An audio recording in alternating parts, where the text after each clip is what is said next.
début de week-end, mesdames et messieurs, nous allons avec Monsieur Kazadi parler, mesdames et messieurs, de l'actualité. Il va nous donner son point de vue. Il est député provincial de la ville de Kinshasa. Et avec lui, comme vous le savez, nous allons décortiquer un peu l'actualité de la semaine. Très très heureuse d'être avec nous, Peter Kazadi. Merci Colette. Paulette. Voilà, j'espère que vous n'avez pas oublié mon prénom. Député provincial de la ville de Kinshasa. Beaucoup fustigent Peter Kazadi que vous ne parveniez pas à jouer amplement votre rôle, par exemple, d'appeler les ministres provinciaux pour parler ou pour des motions d'interrogatoire. Comment on appelle ça? Motion... question orale, et voilà, il y a beaucoup de problèmes dans la ville de Kinshasa. On a l'impression que vous êtes amorphe. Est-ce simplement une impression ou c'est réellement vraiment le cas? Merci bien pour d'abord l'invitation à l'émission.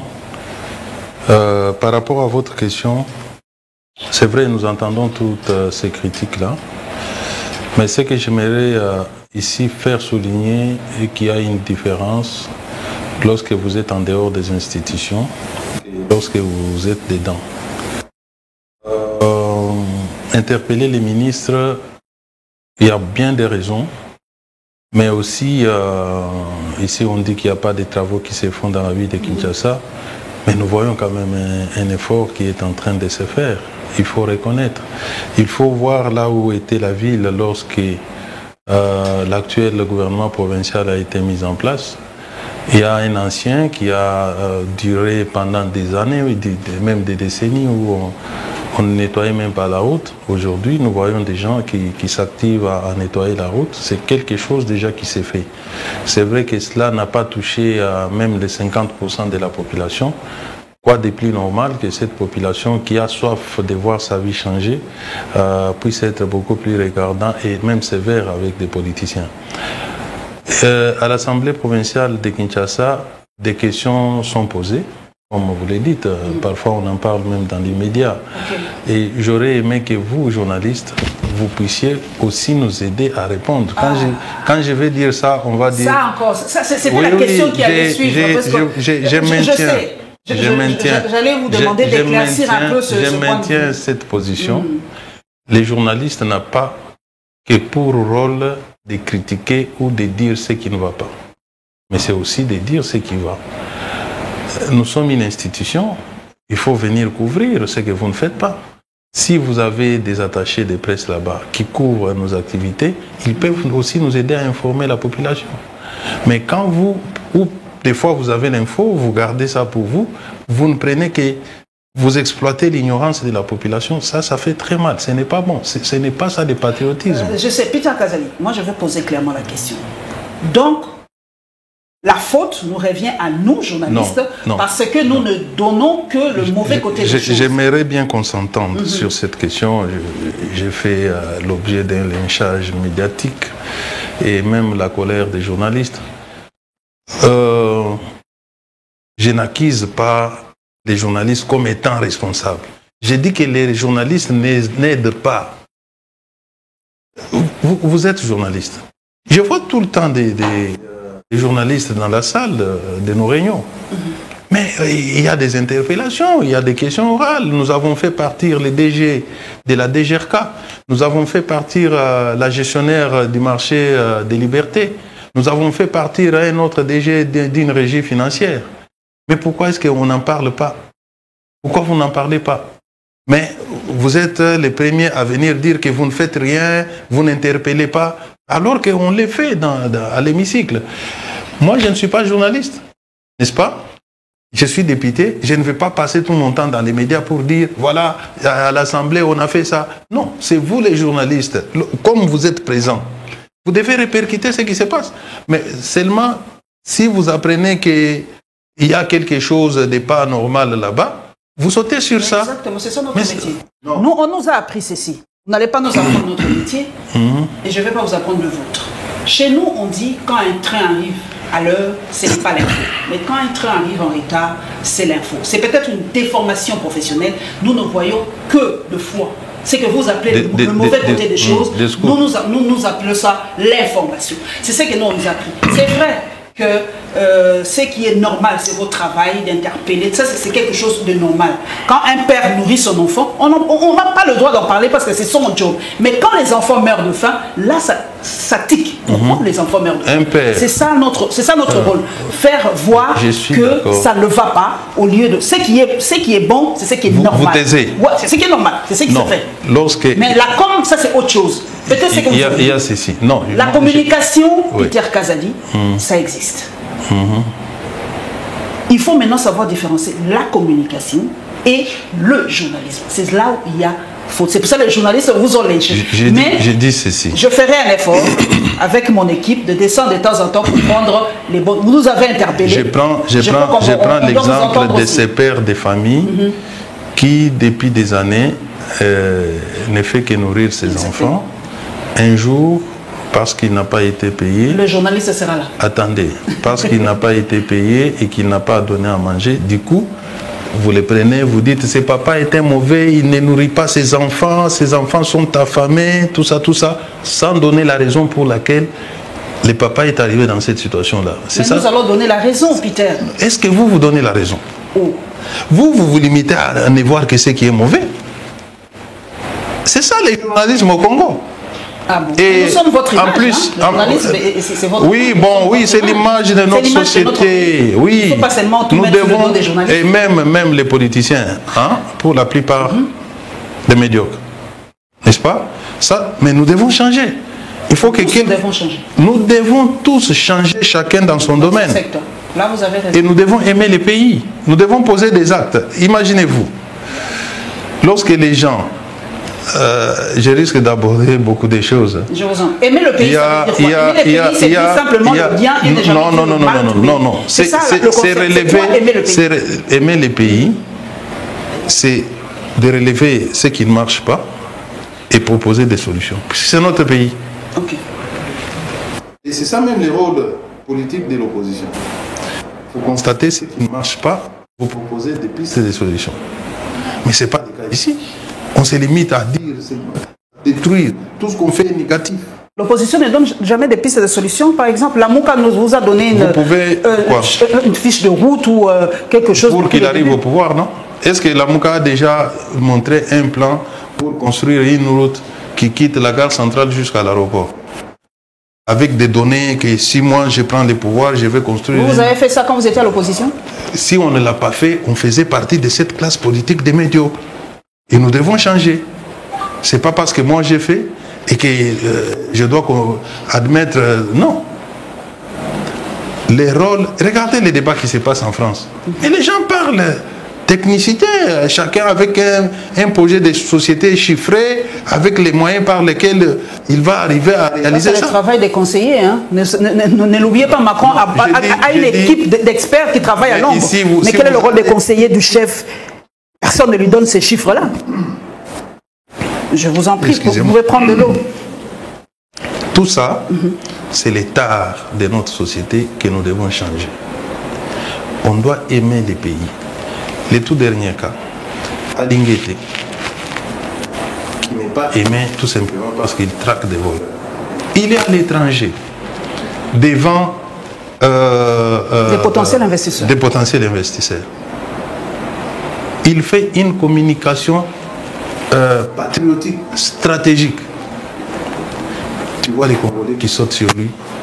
Comment il peut nier qu'il y a la guerre? Donc pour eux, il fallait que Alinguete dise à ces gens-là, dans mon pays, l'insécurité est totale, tout ne va pas, nous sommes en pleine guerre.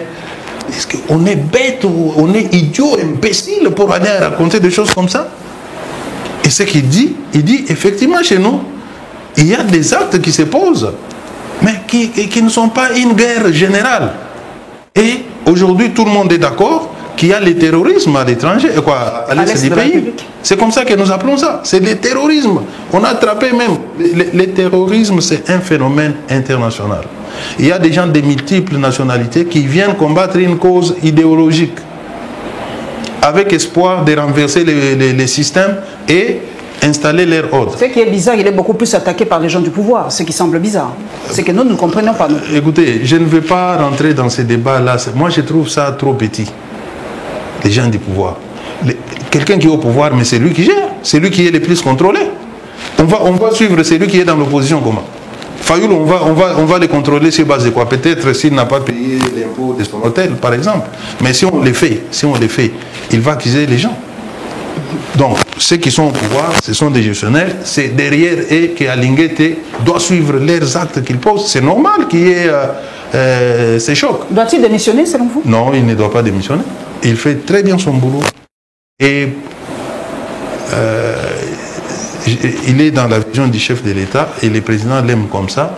Je ne vois pas quelqu'un qui va le faire partir, sauf si lui-même posait un acte qui peut le compromettre. Mais en tout cas, jusque-là, il fait bien son boulot. Il faut le laisser travailler. Dans ces pays, on n'aime pas des gens intelligents. On n'aime pas des gens qui travaillent honnêtement et sincèrement. On aime des gens, des voleurs, qui protègent leurs petits intérêts personnels. Quand vous êtes correct, vous êtes un homme à battre, vous êtes mauvais, on va inventer toutes les choses du monde. C'est ce qu'on est en train de faire avec Alinguete. Et moi, ça me fait mal de voir ces gens-là, même si Alinguete a menti à ces gens-là pour qu'ils viennent chez nous. En quoi ça vous fait mal, vous, Congolais? Oh non, ces gens-là connaissent bien notre pays, ils savent qu'il y a l'insécurité, ils savent qu'il y a la guerre. Ils ont plus de données que nous. Mais est-ce que c'est une raison pour nous de ne pas défendre le pays, notre pays? Dire que non, vous connaissez tout sur notre pays, nous on dort tranquillement, faites ce que vous voulez. C'est nous qui gérons notre pays, c'est nous qui connaissons notre pays, c'est nous qui avons des infos sur notre pays. Nous avons le devoir sacré de vendre la bonne image de notre pays. Et c'est ce qu'Alinguete est en train de faire. En diplomatie, on peut mentir pour obtenir ce qu'on veut.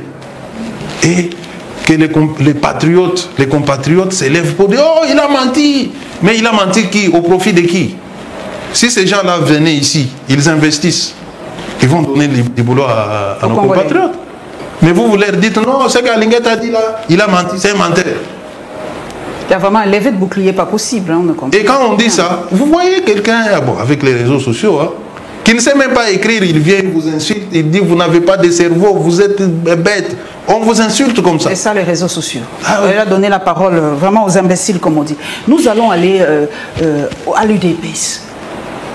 Y a-t-il des tensions à l'UDPS? Y a-t-il aujourd'hui des factions au sein de l'UDPS? El Kabound, tu sais que ça existe aujourd'hui? Parce que moi j'ai entendu, j'ai ouï dire que tous ceux qui étaient sous l'influence, mettons ça comme ça, de Jean-Marc Kabound rencontrent aujourd'hui quelques petits soucis. Est-ce vrai? Là je reviens encore pour vous rappeler que vous êtes journaliste. Vous êtes censé avoir l'information. Votre rôle, c'est de rechercher l'information. Mais j'ai recherché, c'est pour ça que je pose la question. Vous êtes sûr vraiment qu'il y a une El Kabound à l'IDPS, une El Félix à l'IDPS? Il n'y en a pas. Hein? Est-ce que Kabound fait encore partie de l'IDPS? Vous savez bien que Kabound a été exclu du parti. Et que si aujourd'hui, il veut faire la politique, c'est un homme politique. Il a la liberté de créer son parti, de prendre... Il ne va pas débaucher beaucoup d'entre vous qui étaient à l'IDPS? Moi, je n'aimerais même pas parler du débauchage. Tous ceux qui sont libres, qui veulent partir avec lui, ils sont libres de partir. Ce n'est pas un problème au sein de l'UDPS. Au sein de l'UDPS, ça se porte bien. C'est un phénomène normal, maman. Même dans les églises, nous voyons. S'il y avait des gens qui travaillaient à la direction de l'église et qu'un jour ils décident l'un décide de partir, ils partent toujours. Mais humainement, vous gardez des bons rapports? Vous avez des rapports amicaux quand même? Moi, personnellement, je ne fais pas la politique de la haine. Je peux me chamailler avec quelqu'un politiquement, mais je garde le côté humain, je garde le côté social.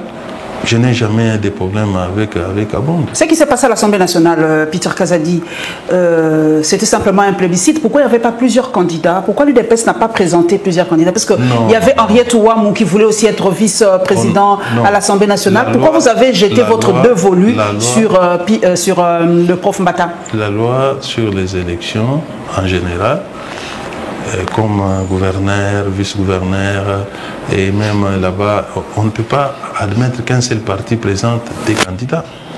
Ça ne s'est jamais fait. Non. Il appartenait à d'autres familles politiques qui ne sont pas membres de l'Union sacrée de le faire. Par exemple... l'UDPS est allié quand même. Vous avez des alliés, non? Mais oui. Nous avons discuté au sein de la famille. On a désigné Mbata. Et il a été... C'était pas une imposition, hein, vous l'avez désigné en mode consensuel en fait. Hein. Non. Il y avait eu consensus. Il y a eu consensus d'abord au sein du CACH Et puis au sein de l'Union sacrée, puisque nous sommes cash et nous faisons partie de l'Union sacrée, on a agréé. Ceux qui avaient les droits de postuler, c'était par exemple le FCC ou la MOUCA, ils pouvaient... Non, mais ce poste était réservé à l'UDPS, nous avons dit. Là, c'est au sein de l'Union sacrée que nous avions convenu comme ça, mais tout poste électif est soumis à la compétition. D'autres familles politiques qui ne sont pas avec nous peuvent postuler. Ok. Nous allons maintenant au Katanga. Le chef de l'État y était. Pour vous, en tout cas, il fallait ce dialogue, parce que je ne comprends pas, hein, Peter Kazadi. Aujourd'hui, chez nous, on parle de communauté. Mais moi, j'ai jamais entendu le mot communauté chez nous. Nous, on a des tribus, on a des ethnies, on a des clans et tout ça. J'ai jamais entendu le communauté pour nous désigner, nous. Est-ce qu'il existe au Katanga une communauté kassaïenne et une communauté katangaise? Je vais vous donner un point de vue tout à fait personnel. Moi, je considère que ce qui s'est fait au Katanga, c'est de la manipulation d'un groupe de politiciens qui, à chaque fois que leurs intérêts ne sont pas assurés, on agite ces fibres tribales et on oppose des gens qui ont vécu pendant des décennies ensemble. C'est tout simplement ça. En tout cas, mon point de vue, je ne trouve pas important cette réunion qui s'est tenue. Et je doute fort, je ne souhaite pas que ça échoue, mais je doute fort. Malgré l'implication personnelle du chef de l'État?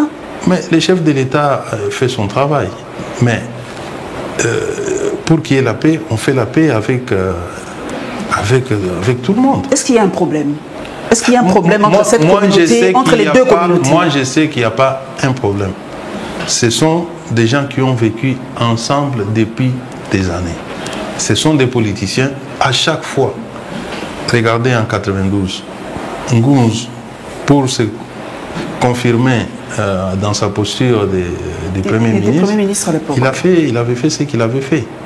Aujourd'hui, nous connaissons ceux qui sont encore à la base de cette situation. Qui sont à la base? Ceux qui veulent remplacer Félix Tshisekedi. Ils sont là, je ne vais pas citer leur nom, mais vous pouvez deviner de qui il s'agit. Ils sont là, ce sont eux qui distribuent de l'argent dans des réseaux sociaux et utilisent des groupes de jeunes gens, parfois infiltrent même les services de sécurité pour créer justement une insécurité artificielle pour qu'on dise qu'il y a des tensions. Aujourd'hui, il y a des groupes entiers qui ne veulent pas aller aux élections, qui travaillent. Le FCC, par exemple, pour vous, le dialogue, là, c'est une forme de... Les FCC, ça, je peux le dire, les FCC ne veut pas des élections. Ils n'ont pas besoin d'aller aux élections pour la simple raison que leur bilan tout récent est tellement négatif qu'aucun Congolais ne peut encore le voter pour qu'il revienne. La plupart savent que s'ils vont aux élections, ils vont perdre. Alors, leur projet, c'est quoi? Créer un chaos social, traumatiser la population avec des fausses informations et peut-être arriver à une insurrection populaire. C'est trop grave ça. Mais je vous dis... la finalité, c'est la guerre civile. C'est trop fort. Déstabiliser les institutions. Oui. Deuxième chose, c'est même de faire un coup de force. Un coup d'État dans ce pays, ça ne marcherait plus, c'est exclu en Afrique. Oui, mais il y a toujours des gens qui pensent que c'est possible. Ils y travaillent. Ils y travaillent et nos services aussi, ils travaillent pour déjouer des pareils coups. Alors, ces gens-là... Avec François Béa aussi qui est impliqué dans cette histoire. Je n'ai pas assez d'informations sur ce qui est reproché à François Béa, mais ces gens-là, ils travaillent sur ce front dont je viens de vous parler, mais en même temps, ils veulent prendre la situation des Katanga et consorts pour montrer qu'il y a des tensions politiques, il y a des prisonniers politiques, allons au dialogue, comme ça on prolonge de 2 ans. Ce que j'ai dit ici, je ne suis pas n'importe qui pour parler en l'air. Il y aura les élections en 2023. Pour les chefs de l'État, nous devons respecter la Constitution. Nous en avons les moyens, on doit aller aux élections. Chercher à embrouiller les gens, c'est passer son temps. Mais aujourd'hui, Peter Kazadi, le Premier ministre a donné son bilan. 1 an déjà de Sama Lukonde à la tête. Vous, personnellement, vous pensez que le bilan est positif? Bien sûr. Qu'est-ce qu'il a fait pour vous? Vous pouvez énumérer quelques faits pour cette population qui nous suit pour dire que voilà, le bilan est positif. Je pense, sur les plans économiques, il y a quand même cette stabilité relative de la monnaie. Il y a l'accroissement des recettes. Les réserves d'échange aujourd'hui ont été, si je vais dire triplé ou quadruplé, je risque encore de m'attirer la colère comme avec les médecins, j'aimerais revenir là-dessus. Mais on est allé au-delà. On a fait x3, x4 ce que Kabila avait laissé. La population ne le ressent pas. C'est toujours ce paradoxe-là que la population ne ressent pas ça. C'est tout à fait normal, Paulette. Ça ne se ressent pas parce que nous étions au 20e étage, au sous-sol. Comme me disait notre professeur Chiban Kalala. 20e au sous-sol. On est en train de vous tirer de là. Vous ne pourrez ressentir que lorsque on aura construit même le rez-de-chaussée, quand même. Les rez-de-chaussée aussi. Jusque-là, les gens ne peuvent pas ressentir, mais il y a des efforts. J'ai parlé des salaires. Médecins, des fonctionnaires, des médecins. Oui. J'ai fait un lapsus en disant que leur salaire a été triplé ou quintuplé, quelque chose comme ça.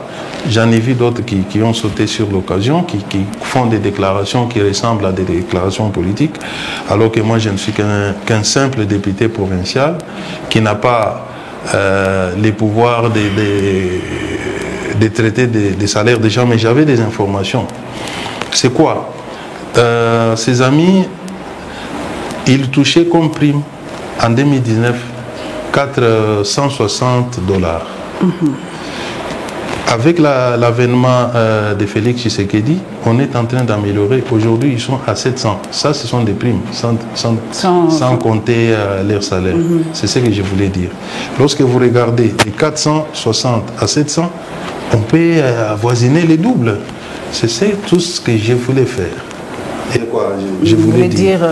Mais comme aussi dans ma bouche, je réfléchissais au traitement des enseignants qui, quand même, ils ont connu une augmentation sensible.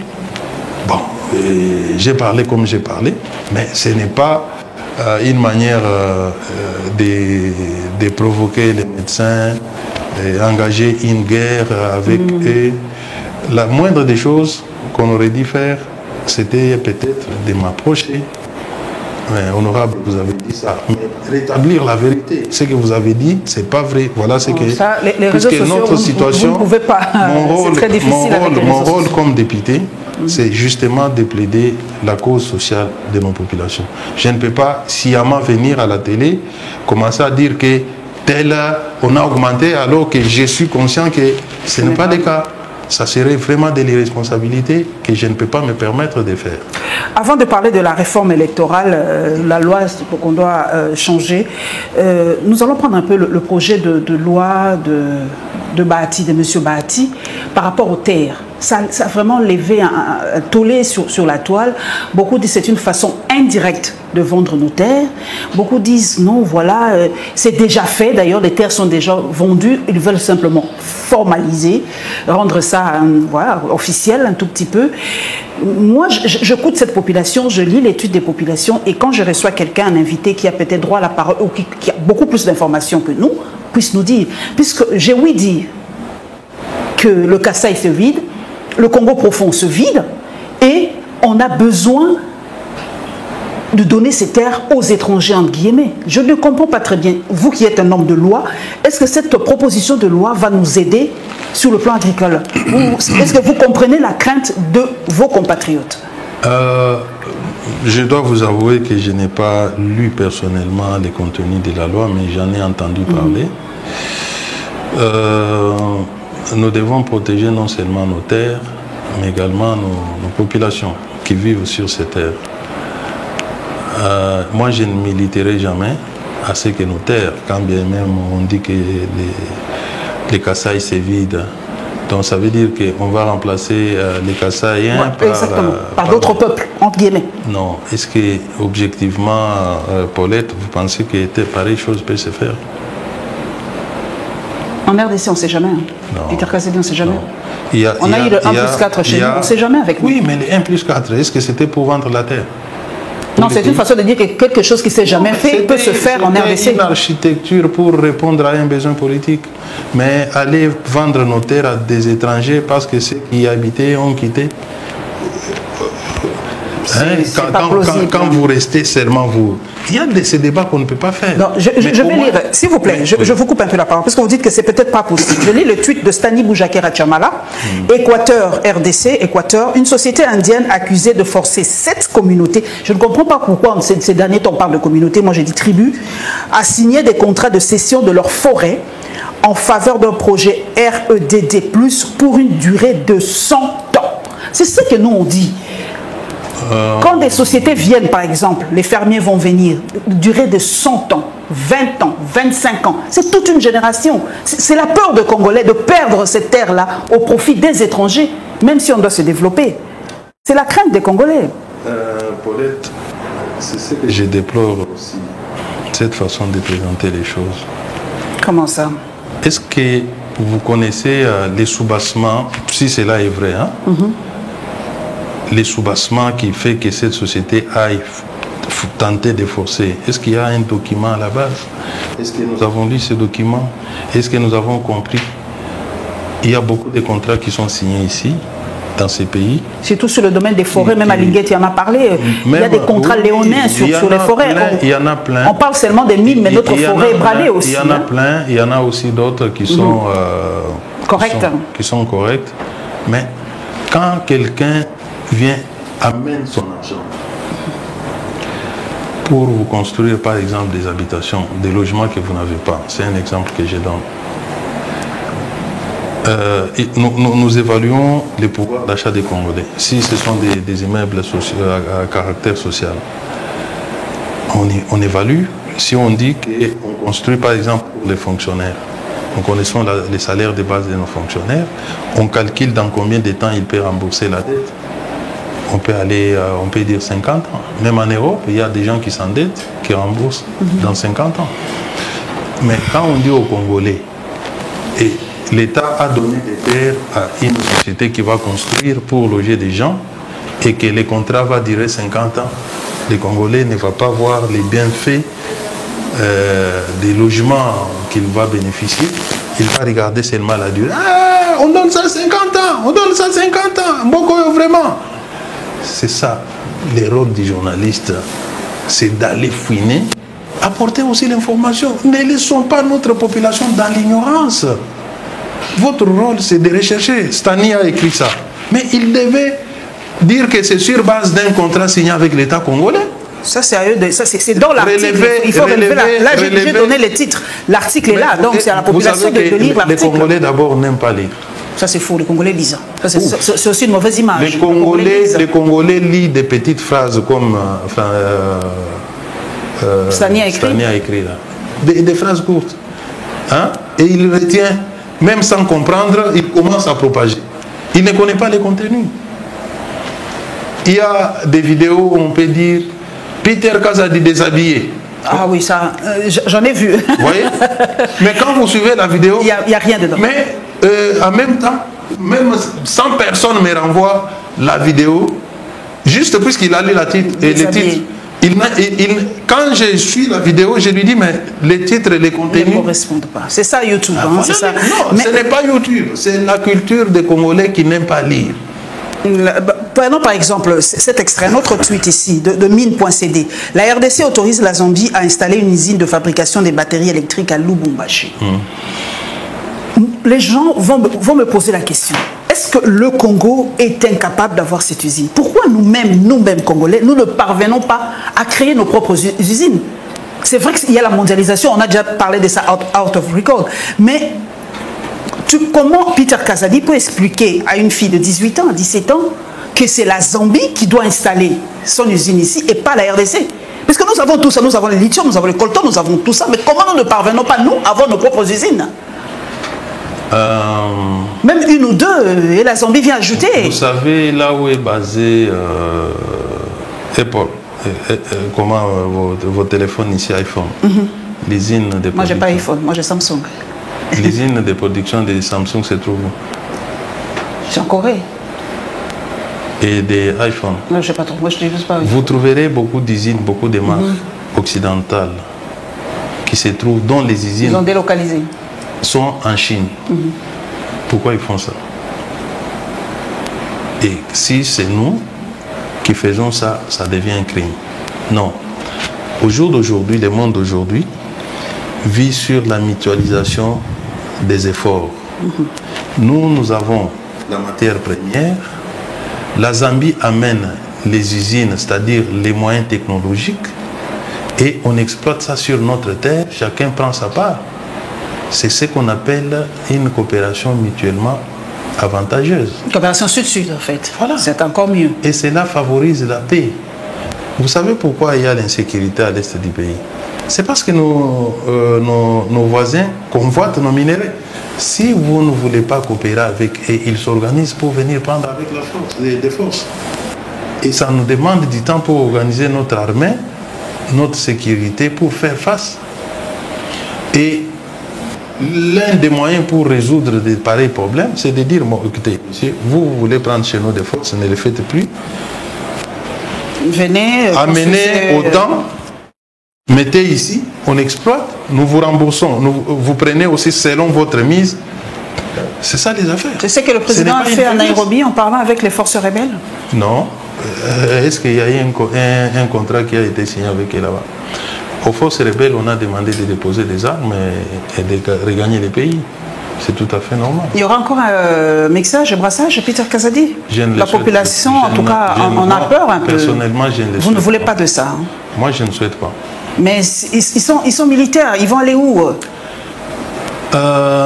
Ils sont militaires, c'est vrai, mais ce sont des gens qui ont porté des armes contre leur pays. Aussi, tous ceux qui sont là, nous ne sommes pas sûrs de leur nationalité congolaise. Moi, je pense qu'il faut trouver un mécanisme de réintégration sociale, leur donner suffisamment de moyens et même les orienter vers les études pour ceux qui en ont encore la possibilité, pour qu'ils se transforment en autre chose. Parce que la RDC, Peter Kazadi, a-t-elle concédé ou a participé à ces pourparlers en position de faiblesse? Parce que beaucoup de gens disent on ne fait que demander, toute la communauté de l'Est demande à la RDC de parler avec ces rebelles, entre guillemets, mais ni le Rwanda, ni l'Ouganda, ni le Burundi, ni les autres ne veulent parler avec leur peuple. Parce que l'ADF dira qu'il est en train de se battre contre le régime ougandais, le M23 trouve des résolutions. Pourquoi le Rwanda, par exemple, ne prend pas ces réfugiés et les rapatrie chez eux? Mais on oblige toujours, on a l'impression qu'on oblige toujours la RDC à céder sa part de souveraineté, à beaucoup concéder. La RDC concède beaucoup dans toutes ces réunions.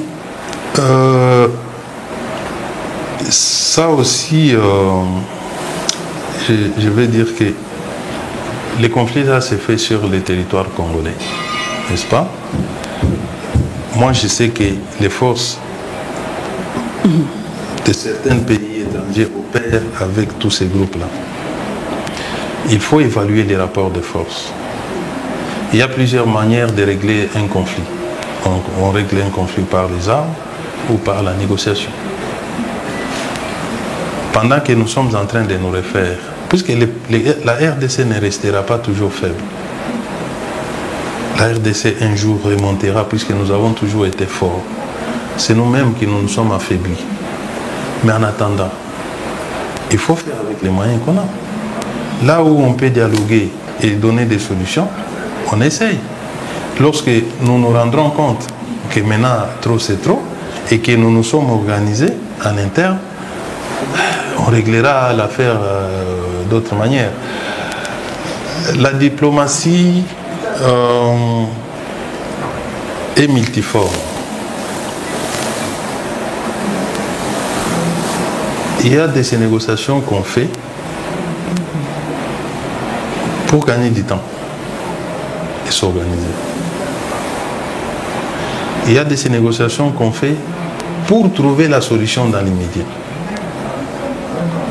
Y aura-t-il une force commune qui viendra en RDC? Je ne pense pas. Puisque c'est parmi les recommandations, une force burundaise, ougandaise, rwandaise, de cette communauté de l'Est. Nous devons reconnaître avec vous que ce qui se passe à l'Est du pays ce sont des actes terroristes. Le terrorisme, on les combat aujourd'hui en international parce que c'est un phénomène qui peut toucher tout le monde. C'est un phénomène, on peut être là en train de faire l'émission comme ça, quelqu'un entre et jette une bombe ici, s'il y avait des étrangers, on meurt tous. Donc, le terrorisme, pour être combattu, puisqu'il y a des gens de différentes nationalités, tout dernièrement, je ne parle pas des Rwandais et des ADF qui sont des Ougandais, mais même les Kenyans, avec un pays avec lequel nous avons de très bonnes relations. On a vu un ressortissant Kenyan là-bas. Et il faut un effort avec les Kenyans pour savoir ce monsieur vient d'où, est-ce qu'il a des bases arrières au Kenya. Donc ça demande une mutualisation d'efforts pour vaincre ces phénomènes. Donc quand ça vient, ce n'est pas un signe de faiblesse. Qu'est-ce que la RDC donnera en contrepartie? La grande question. Beaucoup de gens disent, qu'est-ce que la RDC donnera en contrepartie de cette aide? Qu'est-ce que nous allons concéder en fait? La paix, comment nous allons payer ça, cette facture? La paix internationale n'a pas de prix, n'est-ce pas? Aujourd'hui, nous voyons des pays se mobiliser pour donner plusieurs milliards à l'Ukraine au motif de stabiliser la paix sociale, la sécurité, disons, mondiale à travers cette guerre.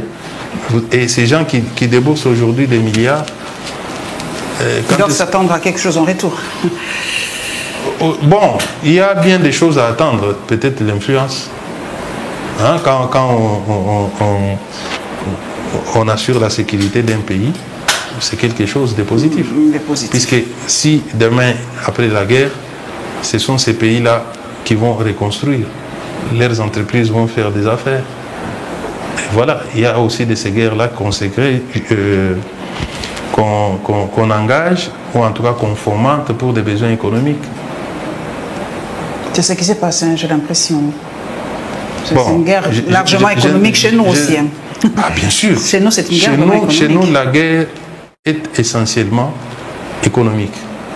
Mais il y a aussi des opportunistes religieux qui se mêlent, mais qui sont entretenus dans tous les cas par des groupes d'intérêt qui ont besoin à ce qui est l'insécurité pour exploiter nos minerais. Avant de revenir en RDC, sortons un tout petit peu. Est-ce que, Peter Kazadi, avec la guerre russo-ukrainienne, est-ce que nous risquons une troisième guerre mondiale? Puisque Vladimir Poutine y met l'accent, il a dit nous y allons tout doucement vers une troisième guerre mondiale. Est-ce que l'Afrique va participer à cette guerre? Parce que moi j'ai posé la question, j'ai dit que pendant la deuxième guerre mondiale et la première, nous y étions obligés. En fait, on a participé à Sayo, Gambela et les autres. C'était pas nous, c'était les Belges qui nous avaient forcés. Est-ce qu'aujourd'hui, s'il y a cette fameuse troisième guerre mondiale, est-ce que la RDC prendra quelle position? Parce que déjà aux Nations Unies, nous soutenons l'Ukraine. Puisque des fois, voilà, nous allons prendre aux Nations Unies, on pense souvent la position de l'OTAN. La RDC avec d'autres pays, nous avons voté pour le respect de l'ordre international, de la légalité internationale. Okay. On ne peut pas dire quand bien même que cela peut profiter à l'Ukraine. Nous n'avons pas une position tranchée pour dire que nous soutenons l'Ukraine. Nous avons voté pour le respect de la légalité internationale, estimant qu'aller dans un pays, chercher à conquérir son territoire, cela va à l'encontre du droit international. C'est ça la position de la RDC. Maintenant, est-ce qu'il y aura la troisième guerre mondiale? Ma fille en a une peur bleue de la troisième guerre mondiale. Elle a dit, maman, là, nous allons mourir tous avec toutes les bombes que nous avons aujourd'hui. Tout est possible dans la mesure où, dans la Charte des Nations Unies, on dit la guerre naît des esprits des hommes. Elle doit être terminée avec les mêmes esprits des hommes, je pense, si je ne me trompe pas. Mais aussi, l'orgueil personnel peut conduire à des situations dont on ne s'attendait pas. Au jour d'aujourd'hui, c'est comme un léger des duels. La Russie vient, les Occidentaux viennent, Et chacun sait qu'à un moment donné, l'un va céder. Qui est plus fort aujourd'hui? L'OTAN ou la Russie? Ça perdure, parce que nous, on pensait que la Russie allait prendre l'Ukraine en 3 jours, mais ça dure. La force peut être située à plusieurs niveaux. Dans une guerre, on tient compte de plusieurs paramètres. De l'industrie militaire, du budget national, de la technologie, de la des cyber. Hein, la cybercriminalité ou les forces du net, non? Oui. Guerre médiatique, oui, disons ça comme ça. Tout ça, ça compte. Les degrés des technologies qu'on a. Alors, si on veut voir les choses de près, on va aller directement, certainement, avant d'engager cette guerre, la Russie a évalué toutes les conséquences, puisqu'il s'est fait une réserve en dollars de plus de 300 millions, 1 milliard, quelque chose comme ça, pour tenir pendant au moins 2 ans. Aujourd'hui, la Russie impose à ce qu'on paye en roubles le gaz. Oui, mais tout ça, c'est compliqué. Plus la guerre va durer, plus les partis vont s'affaiblir. Mais seulement, d'un côté, il y a les Occidentaux, les Européens, l'Union européenne, qui a un PIB, tous les pays pris ensemble, supérieur à celui de la Russie. Il y a les États-Unis qui est de très loin supérieur et à l'Europe et à la Russie. Ces gens sont aujourd'hui en coalition. Quand bien même qu'ils disent qu'ils ne vont pas participer à la guerre, mais ils sont là pour donner des armes. C'est une guerre d'usure, en fait, hein, j'ai l'impression. Voilà. Donc, moi, ma crainte, c'est que ça dure longtemps, ça aura un impact négatif sur l'ensemble du monde. Et surtout sur l'Afrique. Hein. Mais l'Occident et les États-Unis risquent de prendre les avantages parce que économiquement, ils ont plus de moyens que la Russie. Nous allons... Ce qui fait que quand la Russie se verra coincée à un moment donné, elle risque de faire sortir l'arme nucléaire. L'arme nucléaire, et ce qui va embraser le monde. Nous allons terminer, on vient de me donner une information par rapport au président des WEWA qui a été emprisonné, parce qu'il a dénoncé en fait où partait l'argent qu'il récolte des taxes qu'on prélève sur les WEWA. Vous avez entendu parler de ça, pourquoi? Il y a beaucoup de, il y a beaucoup de millions de dollars hein, j'ai entendu ça. Qu'on prélève sur les WEWA. Hein. Je vais essayer de suivre ça comme avocat, pour savoir les motifs pour lesquels il est réellement arrêté. Mais il est sorti, on nous a dit. Il est sorti, hein, déjà. Il est sorti. Il est déjà sorti. Bon. Mais dans ce pays, on ne peut plus dénoncer. Il a dénoncé un fait qui est réel. Si vous les connaissez, vous avez son numéro, vous avez les miens, passez-lui mon numéro, qu'il vienne m'expliquer ce qui lui est arrivé. Moi, je poserai la question au ministre, s'il s'avère que c'est le ministre qui l'a amené dans cette situation, injustement. Moi, je poserai la question. La toute dernière question, la réforme de la loi électorale, Peter Kazadi, pour vous, qu'est-ce qu'on doit pratiquement changer dans la loi électorale pour qu'on arrête l'émission en train de... J'ai lu la proposition des 13. Du G13 ? Oui, du G13. Okay. Et il y a bien de bonnes choses. Il y a l'objectif principal que j'ai ressenti, c'est la rationalisation de notre système électoral pour diminuer les coûts. C'est quelque chose à encourager. Il y a la moralisation de la vie politique. On interdit clairement cette histoire des suppléants de famille, des suppléants membres de la famille. C'est très positif. Et le seuil, les seuils, oui, les seuils, mais je trouve ce qu'ils ont proposé un peu trop bas. Parce qu'ils proposent, je crois, un seuil de 60% des listes. Donc, une liste doit être, pour être recevable, vous devez avoir déposé au moins 60% des candidats. Ça sera autour de 300, ce qui est bien. Okay. Mais ça, c'est facile à faire. Il faut, pour moi, augmenter le seuil électoral pour favoriser l'émergence des grands ensembles. Éviter tous ces partis. Mais beaucoup disent que ce n'est pas bien non plus parce que les autres, là, ces partis mallettes dont vous parlez, vont disparaître. Vous voulez qu'on crée maintenant de sous-ensembles? Ils ne vont pas, puisque normalement, il faut avoir une idéologie. vous pouvez être libéral, vous vous associez avec d'autres libéraux, pour former un grand ensemble. C'est dans l'intérêt du pays. On ne peut pas avoir dans un pays 800 partis politiques. Mais les indépendants, ils auront un peu de problème aussi. Non, l'indépendant, s'il veut venir, c'est sa liberté. Il y aura des circonscriptions à siège unique, ou même à des sièges. Si l'indépendant, vous êtes très populaire, vous prenez plus de la moitié des voix, c'est ça? Automatiquement. Mouzito, il a été élu député sans que son parti ait obtenu le seuil. Il est le seul d'ailleurs de son parti, tout simplement parce qu'il a eu plus de voix que tout le monde. Ok. Voilà. Donc, on doit nécessairement réformer, hein, vraiment, pour 2023. Il faut réformer la loi et ne pas toucher à ce qui est fondamental. D'ailleurs, tout ce qui touche à la Constitution, pour l'instant, moi, je déconseille. On touche pas à la Constitution. Hein. Mais on va toucher à la Constitution. Quand par exemple la binationalité, on doit en parler. Hein. À la fin, on doit mettre cette question sur la table. Hein. Oui, le moratoire n'est pas éternel. Malheureusement, avec l'état des sièges, on ne peut pas toucher à la Constitution. On ne peut pas toucher à la Constitution. Et ça va durer combien cet état des sièges? Beaucoup aujourd'hui veulent que ça s'arrête à un moment. Ça fait trop de temps. La question sur la nationalité, elle est importante. Nous devons donner la possibilité à nos compatriotes qui ont acquis une deuxième nationalité de rester congolais, parce que c'est dans leur sang qu'ils sont congolais. Ça ne se décrète pas sur un papier. Moi, je suis favorable à ce qu'on ouvre la possibilité d'avoir... Aux Congolais qui ont acquis notre nationalité. Même nous, si nous voulons aussi en obtenir une autre, on laisse la possibilité, puisque c'est une richesse pour le pays. Vous parlez de l'état des sièges. Qui a que trop duré pour certains. Non, l'état des sièges a fait beaucoup de progrès. Qu'on ne veut pas toujours dire, comme je l'ai dit. La photojournaliste.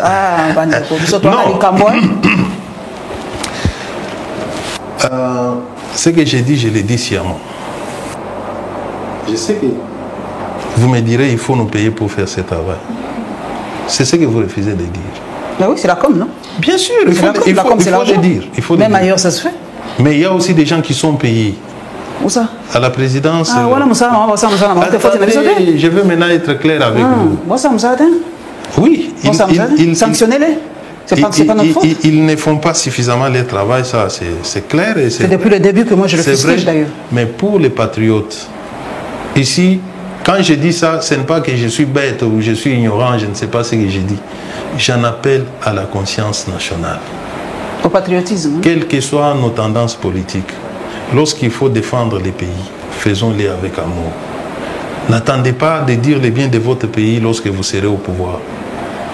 Vous voulez que je vous dise une chose? Mais pour conclure, oui. En 2016, je ne sais plus, quand Kabila a fait adopter les codes miniers, nous étions dans l'opposition. Nous avons appelé nos experts qui ont fait l'analyse article par article du code minier. C'était une bonne chose. Hein? Une très bonne chose. Nous l'avons approuvé, nous l'avons appuyé. Quand on fait quelque chose de bien pour les pays, il faut accepter, il faut admettre. Okay. Puisqu'on ne perd rien en disant que ici c'est bon. Là où c'est mauvais, c'est votre droit légitime de dire ici ça ne marche pas, en démontrant même noir sur blanc que ici ça ne marche pas. Que de rester sur des génériques. Il a échoué. Mais si Félix échoue 5 ans durant, mais votre vie aura échoué aussi pendant 5 ans. Non, pas ma vie. Moi, je ne suis pas président de la République. Merci beaucoup. Moi, j'ai réussi dans mon travail de journaliste. Non. Moi, je ne suis pas président de la République. Ne me mettez pas la charge de sur moi. J'ai dit ceci. Moi, je lui ai donné ma voix pour qu'il soit président. Donc, ce n'est pas ma faute. J'ai dit non. Non, ce n'est pas ma faute. S'il ne réussit pas, ce n'est pas ma faute. Ne me mettez pas... Là, vraiment, je refuse. Ce n'est pas ma faute. Écoutez, Kazadi, on va s'arrêter là. Moi, je refuse. Ce n'est pas ma faute. Je ne veux pas que vous me mettiez dans la bouche ce que je n'ai pas dit. Ce n'est pas ma faute. Je n'ai pas dit que c'est votre faute. J'ai dit que s'il lui échoue pendant 5 ans, c'est votre vie aussi qui sera freiné pendant 5 ans. C'est pour ça qu'on va le sanctionner en 2023. D'où nous avons intérêt à faire qu'il progresse pour que nos vies aussi progressent. Mais là, si ça ne va pas, on le sanctionne. Laissez la population le sanctionner. Mais lorsque vous allez travailler pour qu'il échoue, vous aurez Qui aussi... travaille pour qu'il échoue? Qui? Les haineux et les autres qui ne... ça, ces discours-là... au moins quelqu'un qui a compris. Je n'aime pas plonger dans des considérations tribalistes, tout ça. Quand bien même que nous sommes stigmatisés, moi, je n'aime pas ça. Personne d'entre nous n'a demandé de naître Mukongo, Muluba, Moussaï. C'est la volonté de Dieu. Et c'est ce Dieu qui nous a donné ces pays comme notre territoire commun. Et nous avons décidé, nous avons tous accepté d'y rester ensemble. Nous devons y rester dans la divergence de nos cultures, mais aimer les pays, travailler pour le bonheur de nous tous. Merci Peter Kazadi. En tout cas, le temps qui nous a été imparti est terminé. Merci. En tout cas, le message clé de Peter Kazadi, le patriotisme, nous devons aimer notre pays. Journaliste, Atoliete, Atakupa Géate, donc on va vraiment... Toliaka patriotisme, Toliaka Kwanga patriotisme, Peter Kazadi Lobito Sara patriotisme. On le vit bien après au moment où bébé. Ah, qu'est-ce que vous le bébé Kwanga patriotisme? Yo le bébé déjà. Ngaliani. Mais c'est ça. Mais on sait les années en Bangoti. Mais oui. Alors, communication, est-ce que cela vous empêche il y a Nambo Nanga et le côté les autres pour vendre en haut pour que les gens viennent? Est-ce que ça m'a dit? Bon, tu vas vendre en côté. Pour les journalistes, tu vas vendre en côté. Ah, Peter, tu sois là, on a tout le monde en Malaisie. On a Twitter, on a Twitter. Maman,